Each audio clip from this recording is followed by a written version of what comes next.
You are tuned in to a Fireside chat with Zany Mystic. Join us now on another exciting metaphysical journey. Relax, tune in, drop out, and take a seat by the fire as we explore new realms and possibilities. This is Magenta Pixie.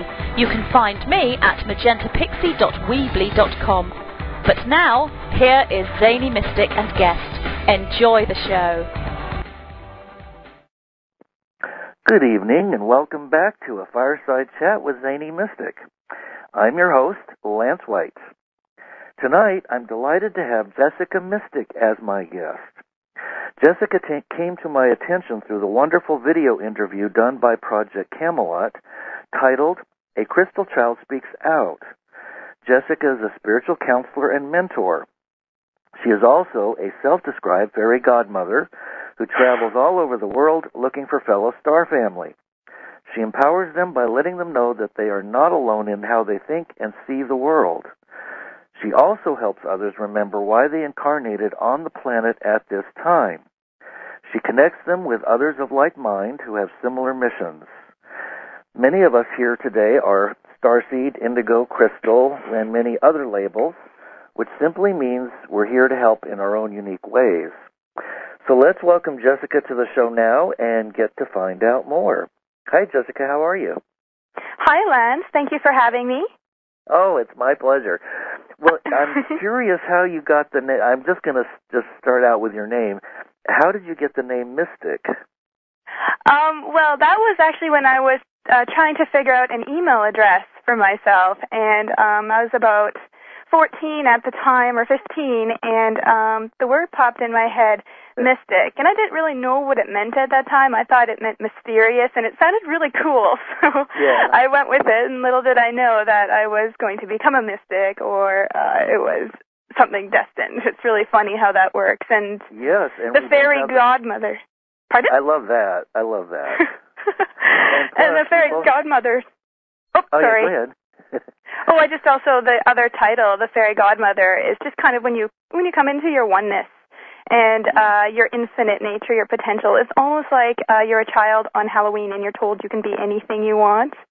And you're like, anything? Even a purple giraffe? And so a fairy godmother, I feel, is really liberating right now for a lot of people, particularly because I have a strong desire to just nurture the planet, motherly even to my own mother.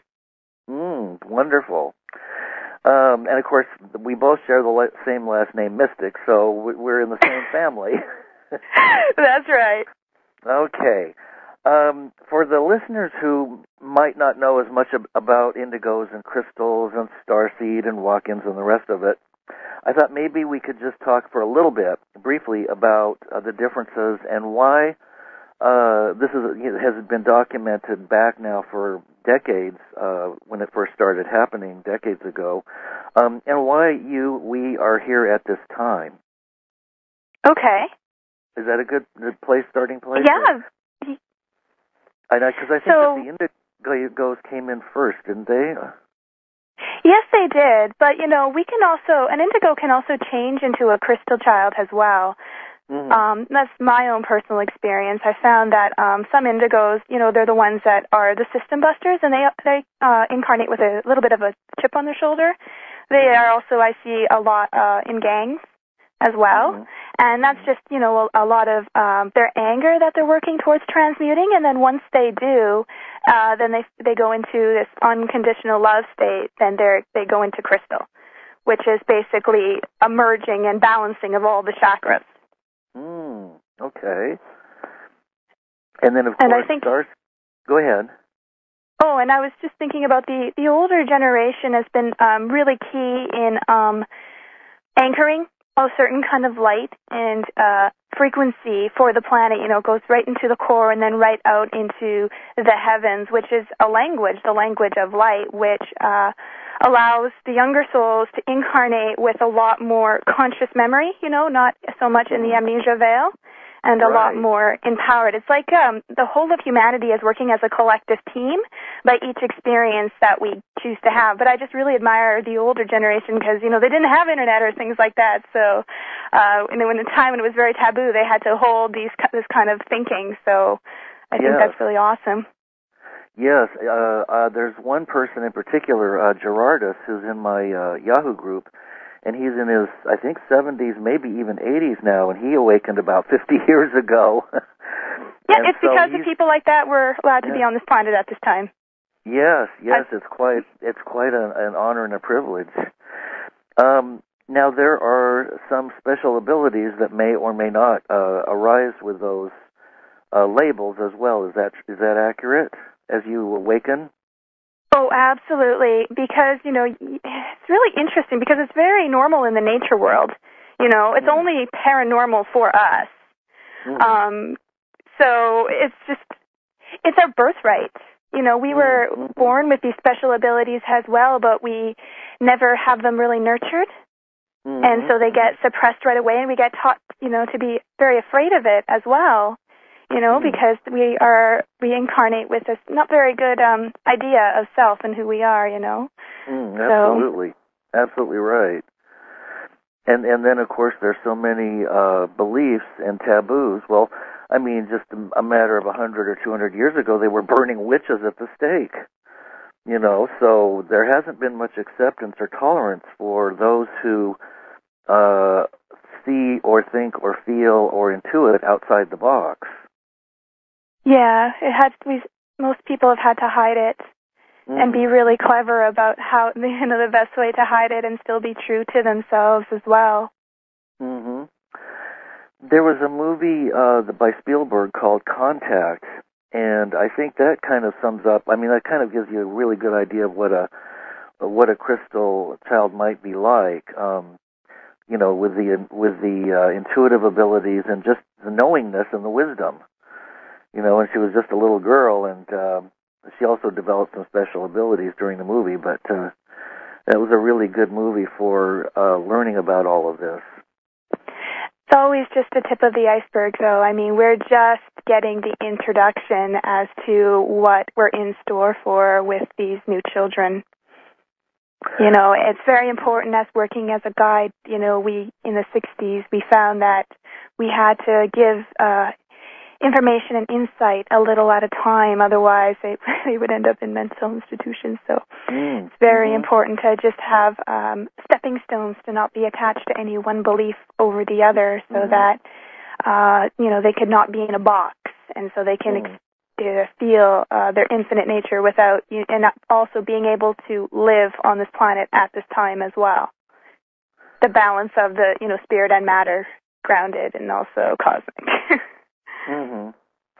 I know that many of them feel that they want to go home and they don't want to be here, and and yet at the soul level we do choose our incarnations, wouldn't you say? At least yes. This one. And that we're also guided from that other side by our higher self, or our guides, or whatever you want to call it, our team, to do what we're here to do. Can you elaborate a little bit on what this time period signifies for you and for many of us? It's the end of an age, isn't it? Or the beginning of a beginning of a new level of evolution. Before I get into that, I just wanted to make a quick comment about what you said about a lot of people feeling very homesick right now. Mm-hmm. I really understand how hard it is for you to be here, and how much you want to how much you want to go home as well. But I want you to know that you guys were brought here to bring heaven to earth. Think of you guys as being on a tree, and you're an apple, and you fall to the ground. Now, that apple cannot go back on the branch, cannot go back home, but it can become home. Inside you is the seeds, to bring everything from home here as you create your roots here. So, That's beautiful. And this change, where we're at right now, what it means to me, well, it's very, very exciting time to be alive. I mean, the challenges we're facing right now, which seems to be incredibly scary, is also great opportunity for us to rise to the occasion and to alchemy, like I shared in my interview about becoming thinking we're a piece of coal, and then through the heat and the pressure, which can be the Illuminati or anything that brings discord, into becoming a diamond, or, a plant with fertilizer, becoming a really beautiful flower. It's all necessary and needed. It all depends how we react to it, which makes all the difference, because with floods, it's really interesting. I mean, we already know about Dr. Emoto's studies, correct? About the intent and how we can work with water. Well, the majority of the planet is water, and most of our body is water as well. So there's a great deal we can do as a collective to calm the waters. Right now I'm helping people how to, understand natural disasters and take an earthquake from an 8.7 to a 2.2. Because we can do that with our intent. This stuff does not have to happen. It's just a major wake-up call. I mean, I was speaking to the native Hopi elders, and they were telling me about how they were concerned about some of the prophecies and, and the disasters that were to come. And I said, they're only told to you just to get you to act at just the right time. It's motivation. If I told you, for example, to move out of that chair, you probably wouldn't really listen, but if I told you to move out of that chair, because if you didn't, a rock would fall from the sky and hit you on the head, you might want to move. So that's really what it is, and we have to understand there's missing pieces, even like people who are getting visions of the future, and they think it's doom, and destruction, and they're terrified. I want people to understand the reason you're getting those visions is because you are from a future reality probability where that did happen. And you've been sent back to avert it. And it's been, you get these visions as a reminder of what you need to be, remember and correct. Doesn't necessarily mean this is it, because humans are their own self-fulfilling prophecy. This is very exciting, because I know we're going to make it. Because we have experimented and explored so many probabilities. I've been taken to and shown all the future that they have we have experienced and tested out. So it's almost like my brother when he plays a video game. He's wasted a lot of lives, right, learning what works and what doesn't work. He also has help from the people who created the game, which are called cheat masters. You can call them angels or guides or whatever you want to call them. And they're walking them through the process. The boss is always the most, challenging of all, right? But he's well equipped now, and we're more awake and aware, and there's so many more coming to the planet, even more awake and aware, and more gifted. It's really exciting. It's a unification where we no longer have to hide, where we recognize ourselves in each other. Will be a galactic family reunion, and not necessarily ships coming from the sky with alien beings coming forth, but the veil lifting where, we're only using 30% of our eyes, so there's a heck of a lot that we can't see. But once that changes, we're going to see, our loved ones in their cosmic form. In our own family, not necessarily, the way people are. It's closer than we think. Let's just put it that way. Well, speaking of being closer than we think, many people seem to be pretty much affixed to the date of the December 21st, 2012 as the window, the period of time that things will actually start to shift. But how do you feel about that? We're in it now, aren't we? I find that really interesting. Yes, we are in the age of Aquarius as of Valentine's Day. How romantic is that? Really? That's the ultimate, I think. Yeah. The cosmic love for you, for the whole planet, But it's interesting because the Mayan calendar technically says that it's 2011 right now, because we are operating under the Gregorian calendar, which is very messed up and inaccurate. And a lot of people are waiting for 2012 as if let's wait and see what's going to happen, okay? But it's not about waiting for it. It's this isn't about waiting for Christ or waiting for someone to come and give you all the answers and fix everything. You were brought here because you are the answer to your prayers. You saw what was going on there, and you said, bring me down there. I know I can do it. I know I can get past the veil. You're almost like given like the video game. You're like, no, I can do this, and I'm not leaving until I get it right. So I find that it's really interesting, people waiting to see when, if you're going to wait, then you're going to miss the whole show. It's like there's three kinds of people, people who watch it happen, people who make it happen, and people who wonder what the heck happened. Absolutely right. That's a good one. I like that. And if people are worried about, one more thing. Sorry, sweetie, I keep interrupting you. It's just because I'm excited. I have so much more to say. Oh, just keep going. Okay, the other thing I wanted to say about people concerned about the financial situation right now in the economy and possible martial law, or what I like to call martial blah, it really is, let them take all of our money. We weren't born with money attached to us. No trees grow any money, they fine. Like, it's more so about us realizing that we have everything we need, and that all that other stuff has complicated our life for such a long time and kept us in a spell, a daze, not knowing what the heck's going on.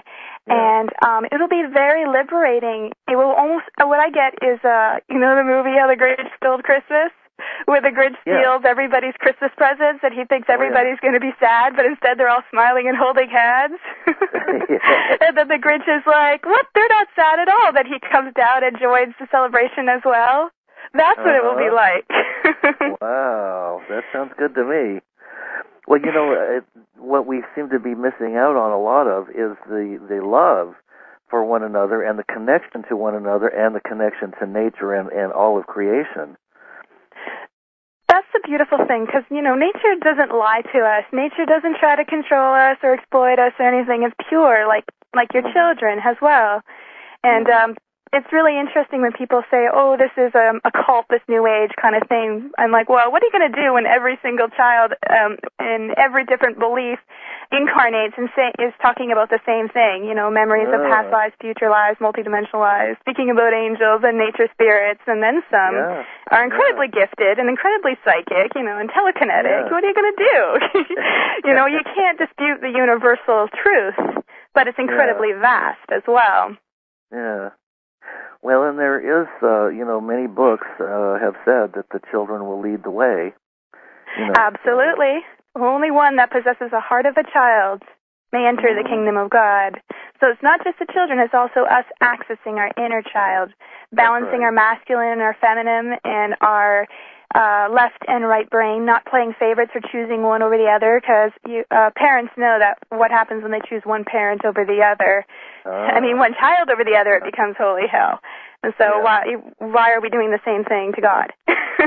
Choose my belief, choose me, no, I'm right. I had a dream about that when my fingers were all battling and saying, arguing, saying, oh, I'm the right path. No, I'm the right one. I'm like, this is silly. You're all important. And all of you lead to the palm, the same place, sooner or later. How can you choose one over the other? Yeah. You'll never have peace.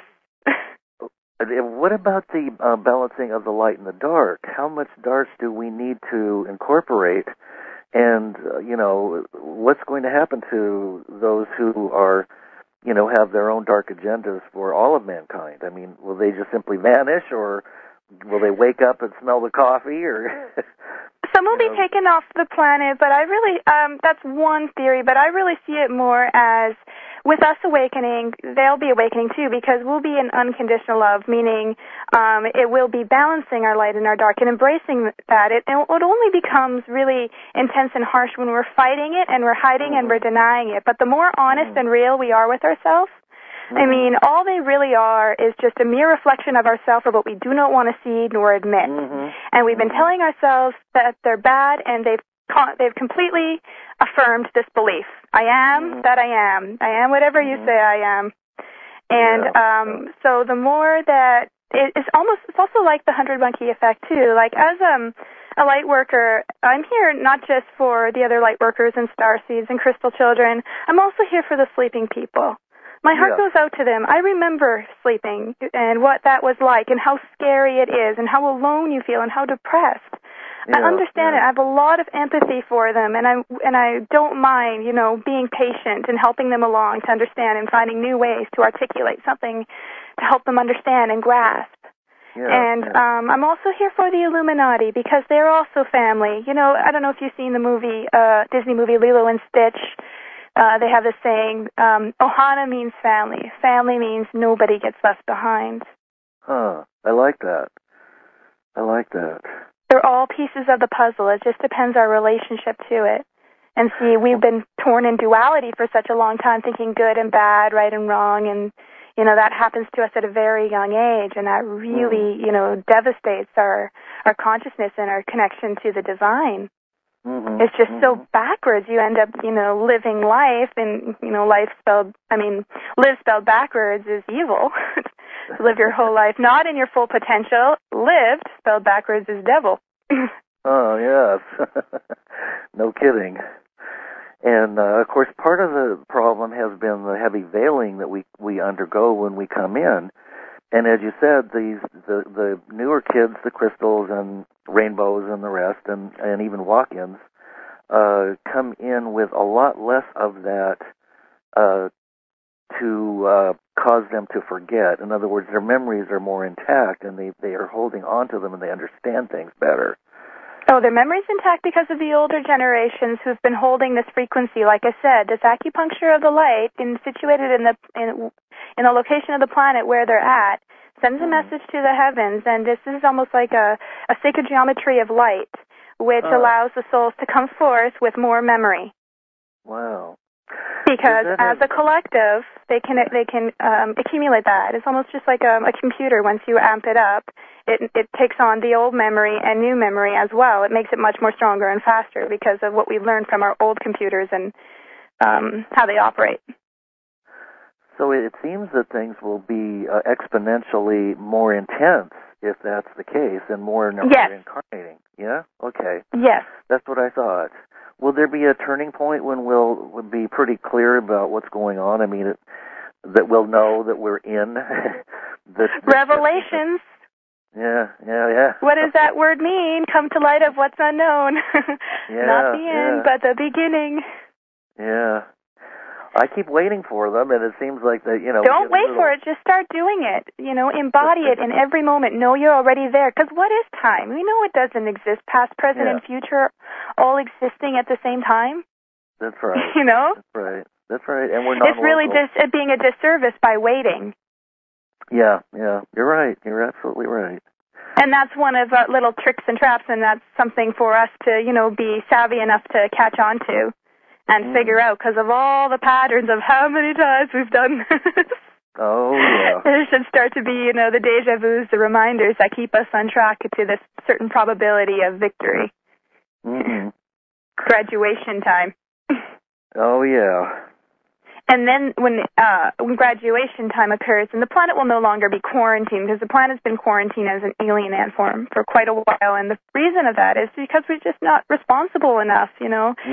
We'd go out into these other worlds, and we'd probably do the same thing that we've done to our world, you know. We don't take care of each other. We don't have the understanding that, you know, tribal cultures have had.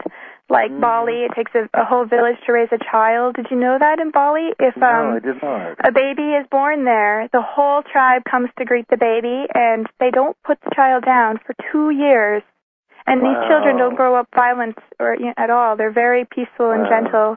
And when asked where they got that idea from, they said they got it from the dolphins, because the dolphins do the exact same thing when a child enters the world. They come from all over the ocean to greet this new baby dolphin. Mm-hmm.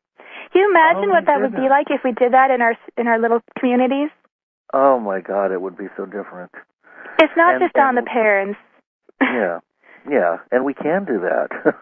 We can. It's super easy. I mean, this situation that we find ourselves in, which seems so scary, is just trying to get us out of the survival of the fittest, every man for himself kind of mentality, and to bring us together. Look, we're all in our little individual houses, our individual little lives, and we're lonely, yet we're surrounded by people all the time. Don't you think there's something wrong with that?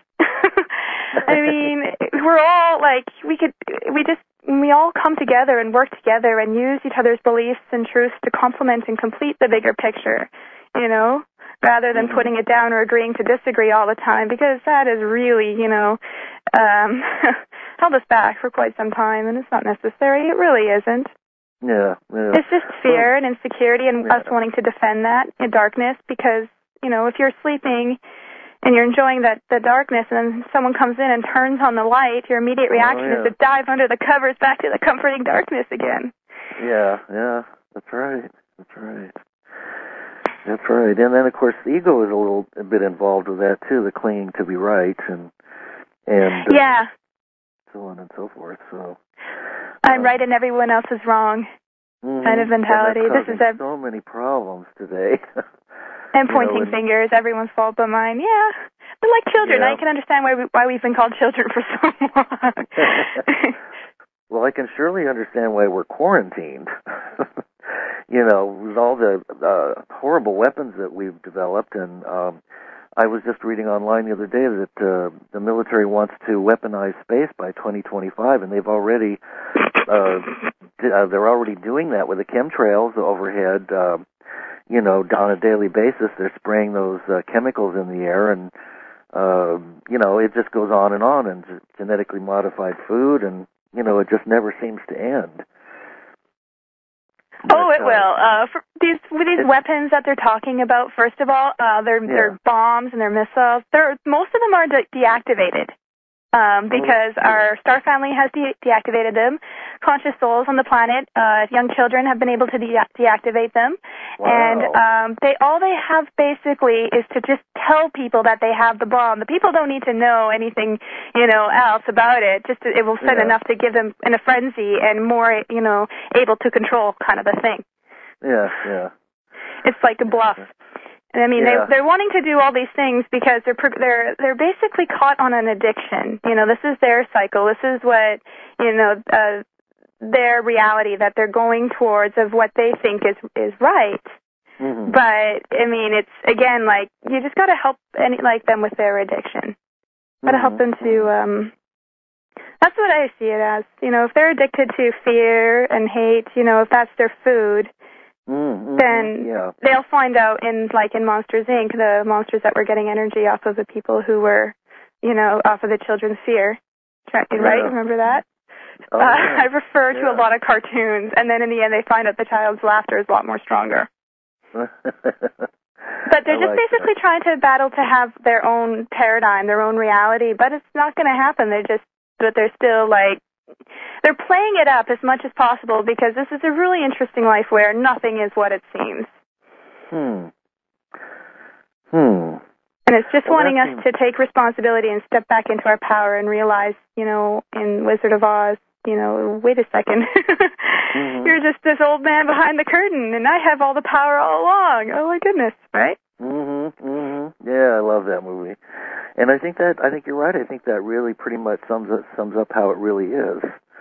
And all that fear and the scariness and having to kill the witches and go through all these different things, and it turned out that they had the power all along.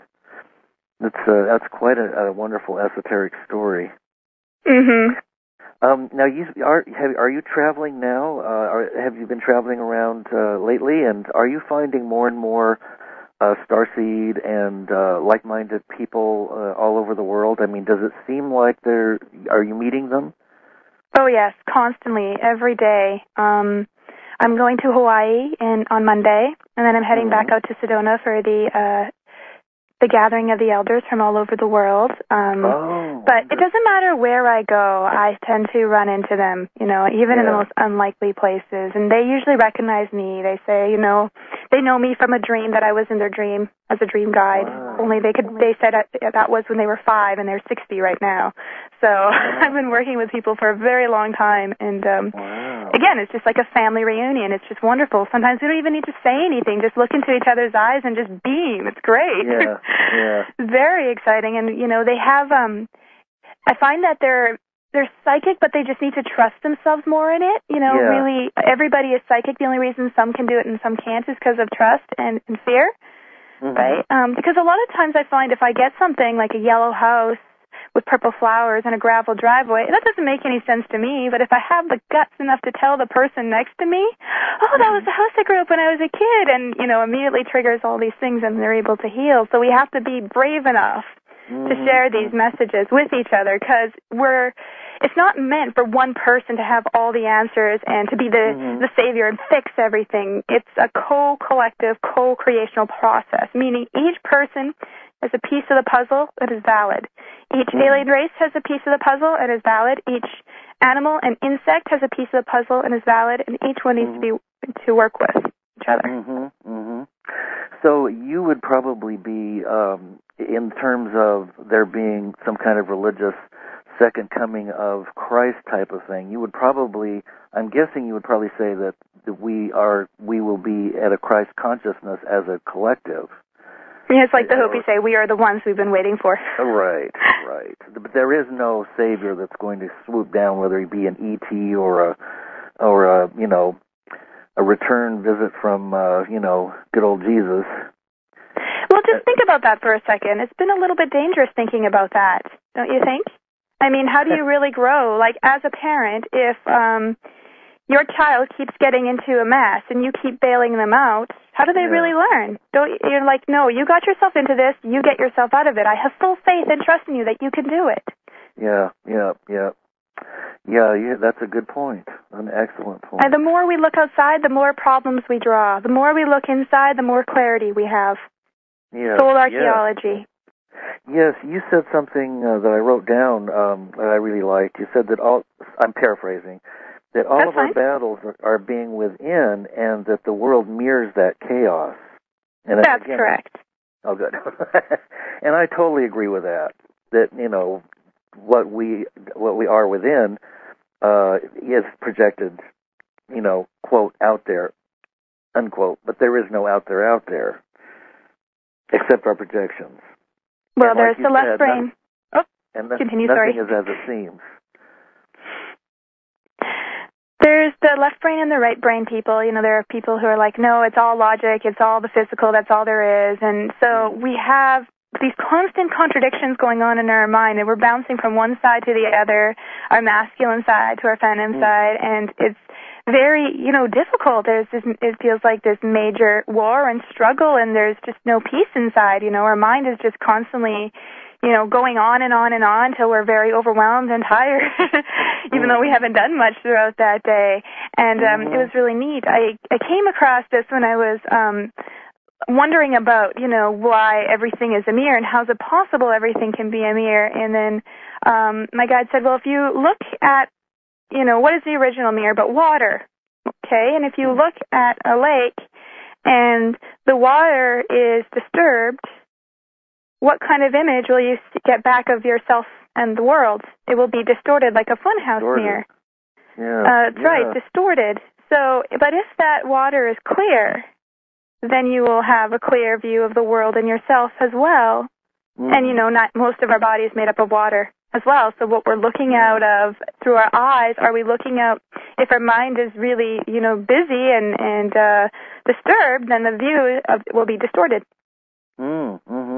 But if, in order to make peace, you make peace within, and it will be mirror reflected, projected outside. And other people will pick that up very strongly. And all over the world, in Japan, Australia. Wow. Everywhere. That's right. Wow. Inside the planet, it also projects outside the planet in other worlds. They're very much aware of what we're emanating, because if our body is a microcosm version of the planet, the planet also has chakras and aura as well. That is emanating by the collective of our thoughts and feelings. So they are well aware of what's going on here. There's some people in the New Age community talk about Earth moving up through the fourth density and then shifting up to the fifth. Is that something that an idea that you work with, or do you have any intuitive feelings about that, or inside knowledge about it? I mean, is Earth sorry? Is Earth evolving in that sense? Or is that just what would you say about that? We're going from the third dimension, which is pretty much physical, like the ice cube, to a fourth dimension, which is very much the etheric, the astral, dream, to the fifth dimension, which is a collision of dimensions and time and space. It's why people can't measure the calendar after, figure out anything after 2012. Because time is not measured the same way as it is here. It completely changes. It's almost like we've been going off of time by an hourglass, but actually it's a diamond. From the tip to the bottom, it's one, and then expansive in the middle, and then back to one again at the top. Wow. So, in a sense, we will be able to experience our oneness again. That we, as opposed to being fractured or fragmented divine sparks or souls, we will experience our unity with all that is again. Correct. See, the only reason we have nightmares is a great opportunity, a gift, to allow yourself to deal with it in the astral, etheric first. Mm-hmm. If you run or fight, it will follow you into the waking life, and now you have to deal with the living nightmare, particularly if a collective of people have been doing this for many, many years who have not been taught about that. Right? But once you're able to understand and master that, then you merge the waking world with the dream world where you can't tell the difference between the two anymore, and then you go back from whence you came, back to what you knew when you were a child. When you're born, you know exactly who you are and what you came here to do, and then the conditioned programming sets in, and then you completely forget. But so it's a circle. You go back to that, and so that is the fifth dimension, and, all kinds of incredible things go on in that state of being, such as bilocation and traveling to other worlds, understanding the nature of the dimensions, in between dimensions, and so forth. That sounds so wonderful. I mean, it sounds like I can't wait to experience those things. And it's almost like it's a memory of how things were, and I want to hurry up and get back to the fun stuff again, Mm-hmm. So, a memory from a dream, like a movie you've watched 20 years ago, and some parts are pretty foggy and other parts are deja vu.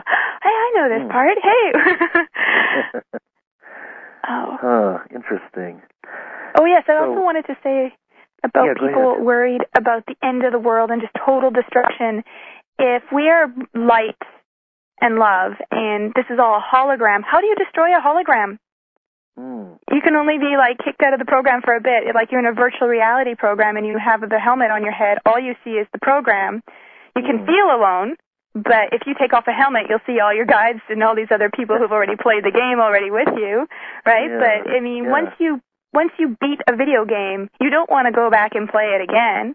On to the next thing, right? Right. So I just find it really funny, the things that people say about these times, because they're just...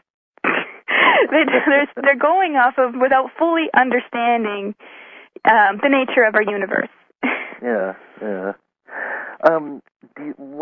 Sometimes I wonder if the ancient monuments play any part in our remembering, like the pyramids and some of the ancient stones that are and temples that are around the globe.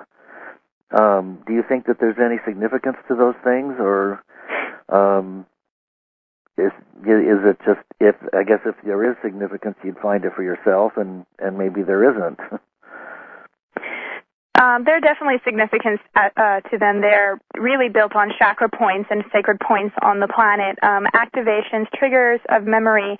When the time comes, we'll know exactly how to operate and work with such things as a pyramid and understand why, they're the exact same, kind of pyramids are on the moon as well, with the exact same measurement and coordinates.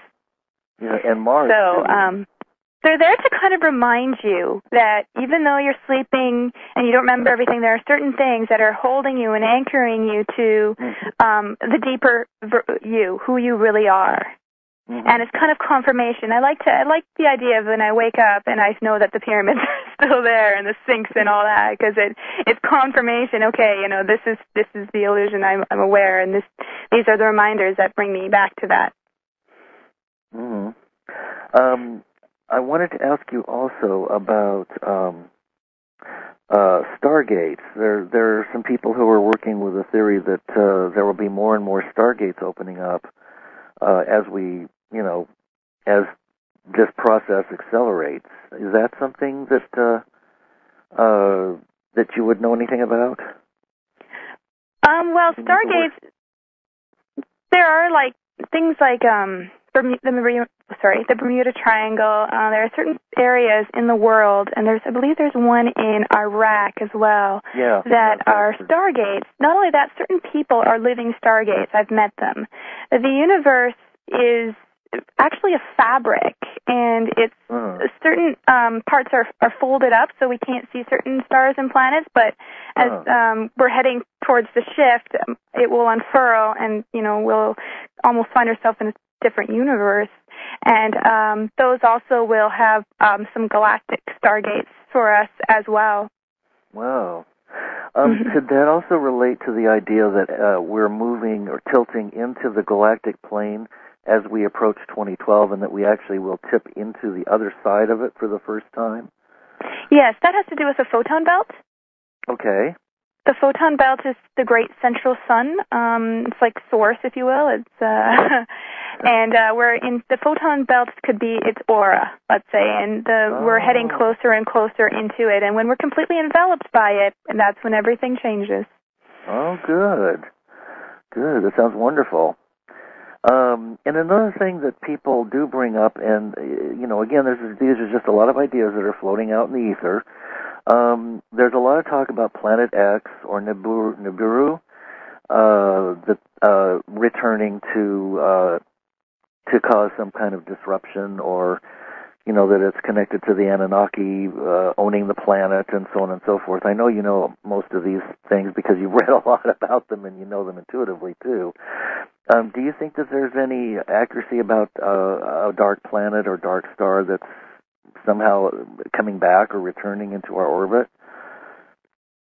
Well, when we start to become like a tree, which is live half in light, half in dark, in perfect balance and harmony, any other beings who still want to play a game of like separation, this is what it's about, where there's to be taken onto Nibiru kind of a thing, or even like the darker beings. But I don't buy this. I think this is an old paradigm of a future reality, probable reality that has been averted.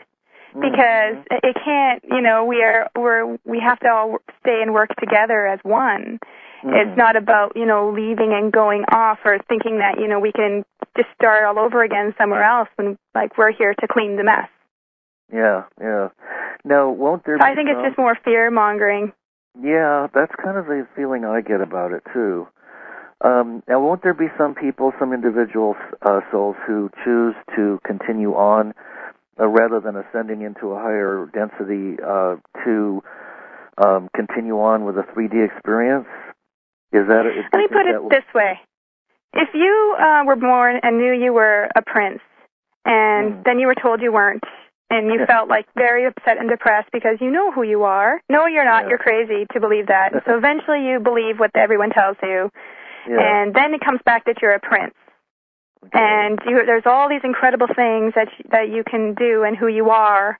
And if it speaks to your core being, I don't push my truth on anyone. I just speak to that part of them that knows in their heart of heart who they are.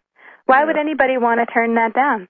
And how can anybody be left behind of saying that they're not ready? Because aren't we all one? I mean, am I not you and you not me? Yep. How can there be past lives in that sense, too? Because how many people believe they were Cleopatra, right? Oh, yeah. I mean, because billions of cells in our body at that time, it's very possible that more than one person could be that, because actually we're one. Yeah. I mean, the past life concept was just something to help you guys understand a deeper, vaster concept of all the other lives of, in the future and in the other dimensions. And here, there are many people here who have their soul is occupying more than one body on Earth right now. And that's why we get sad and we don't know why we're picking up other people's pain as if it were our own, because that's another initiation into our oneness. Wow.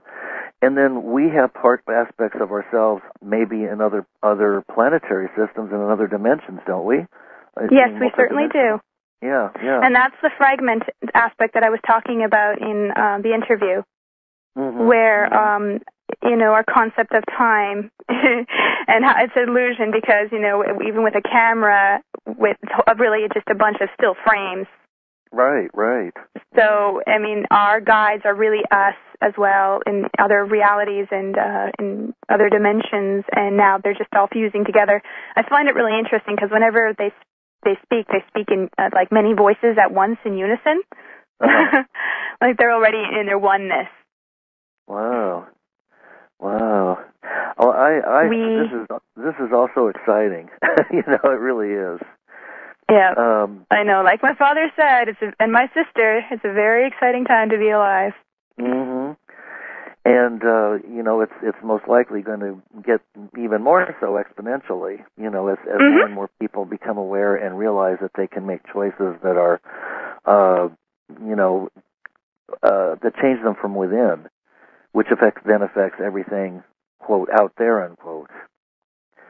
But you say that you see us as already having made it. That you feel pretty sure that we're not going to fall off the track here and go over. No, we've done that enough.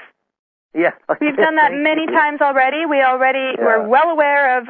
We learned, and there's just certain people who would like us to think otherwise, so that the last parting shot that the villain tends to like to do, just to really scramble you and make you doubt to yourself and the situation. But you guys know this game. And you remember the self-destruction that we've done. Yeah. Oh, yeah. We're not going to do it again. No. And there was an Atlantis, yes, and apparently that didn't go over too well. That might have been one of our, moments when we didn't make the right choices. Zany, do you really think that all these really incredible children that are coming to the planet right now, particularly Acheon, have come here to be destroyed and wiped out? I don't think so. They're here to assist the birth of the new Earth. They're here to, they talk about in the Bible, in the beginning, the lion laid down with the lamb in the Garden of Eden. And it also mentions in the millennium that the lion will lay down with the lamb. See, animals really just mirror us. They mirror our survival of the fittest qualities, and that's why they live the way they do. And aliens actually do the same thing. What we do to our animals and each other, they do to us. Experiment on our animals all the time. It's right. So when we realize that, when we start to become unconditional loving to everybody and everything in our animals, the animals will mirror that, and the lion will lay down with the lamb, and we will see this. Yeah, I totally believe that. I just feel it, and I experience it here living in the country. That is my experience. And I treat everything equally, even the birds and the spiders and, my little dog. And I think you're so right about that all these beautiful souls that are here, like you said, Acheon, with her amazing paintings and things, and she's just one of many, many, many people. She's the only one that's ever painted a hologram. Hey? She's the only one that's ever painted a hologram of Mother Mary. If you look at it from the front, she looks like a young, sweet girl. If you look at it from the right or the left, an old woman crying. Yeah, wow, I haven't seen that one yet. Yeah. There's the Marsha, there's just so many. Like, whenever I see babies, they're all totally psychic. They're all speaking to me telepathically. I'm aware of their telepathic communication now, and I help the mother understand that too. Speak through pictures, through their minds, send it to them. They get a lot better response with their children, much more clarity, much more gentleness. These children just need a platform. They need to work with the adults. They need your support. They need your understanding. They need you guys just to let them help you connect with what you already know. But also you got to let them be themselves, because it may not make any sense. I have this one father who contacted me and tells me that his young daughter keeps going up to strangers all the time and puts her hand on certain body parts, and they feel like they're uncomfortable, like the child puts their hand on the knee or something, right? And they don't understand. And they find out, later on that they actually had an illness there, or some kind of disease, and the child just instantly heals it. Oh, my goodness. Wow. Oh, yeah, there are so many stories. I could just go on and on. And I also wanted to explain about animals and people that, this planet is a diversity university, in that the other worlds, they don't have this much diversity. They kind of have one animal, one kind of plant, one kind of mineral, and it's not very interesting. And it was all brought here on Earth to learn to how to all get along and work together and find ourselves in each other. You know, when people are fighting, you lock them in a room and you say, you're not getting out until you learn to get along. That's kind of what was done here. Because, you know, only, you know, certain places in the world do certain plants grow and certain animals are. Well, that's too, could be kind of similar to their other world. But, I mean, each animal that, if you see them, I want you to learn to communicate with them via pictures, telepathically. Ask them questions, see if they respond, and they usually do. I'm doing a lot of sharing with that on my forum right now. Like where's bug, the forum? I'm doing insights right now. Oh, it's on my website. I want to make sure that you mention where your website is so people can find you and connect. JessicaMystic.ca. Oh, that's easy. Yeah. and I have a lot of the YouTube videos as well. I'm trying to link them to my site, but I'm still learning with the technological aspect of these things. Well, you're doing a great job on it. You're doing a great job, and definitely, you know, you're an inspiration for all of us, you know, because your energy and your message and just the truth of it. You know, it just comes through. That's what I got so much out of that beautiful interview at Project Camelot was just, I just felt like I was watching, you know, pure truth and beauty speaking to me. And it was a very moving experience, you know, because we do know the truth when we hear it. You know, we know it in our hearts. We don't have to go looking in a book to find out if what somebody's saying is the truth. We just know.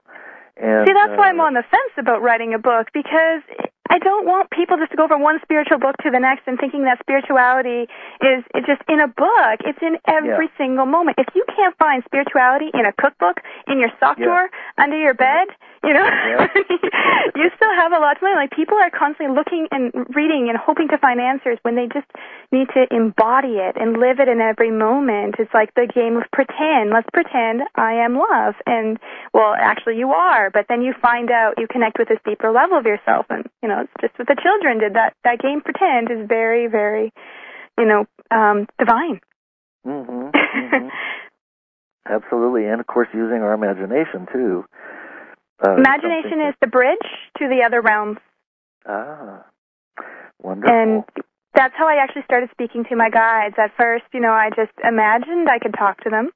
And then one day I actually got a real answer. It wasn't me anymore, pretend, like it was like this whole higher level of parts coming from like this other aspect of myself, of things I couldn't possibly know. Wow. I mean, they are the ones that helped bring clarity with all the information that my father gave me in these books and stuff like that, like, because I didn't understand it. I wasn't reading it for information. I was reading it to, what's the best way to explain this to people without scaring them?